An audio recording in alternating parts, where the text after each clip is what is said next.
అంబేద్కర్ జయంతి వేడుకలు ఘనంగా రేపల్లెలో ఎమ్మెల్యే కోట్ల జయసూర్యప్రకాష్ రెడ్డి నివాళులు.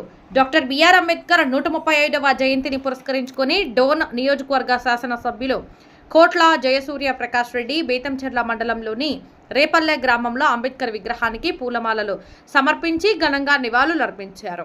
ఈ సందర్భంగా నిర్వహించిన కార్యక్రమంలో ఎమ్మెల్యే మాట్లాడుతూ సమానత్వం, న్యాయం మరియు సామాజిక న్యాయ సాధనలో అంబేద్కర్ గారి సేవలు అపారమని కొనియాడారు.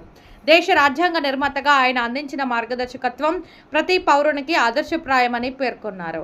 అంబేద్కర్ ఆశయాలను ప్రతి ఒక్కరూ ఆచరణలో పెట్టాలని, సమాజంలో సమానత్వం నెలకొల్పేందుకు కృషి చేయాలని ఎమ్మెల్యే పిలుపునిచ్చారు. ఈ కార్యక్రమంలో స్థానిక నాయకులు, కార్యకర్తలు మరియు గ్రామస్తులు పాల్గొన్నారు.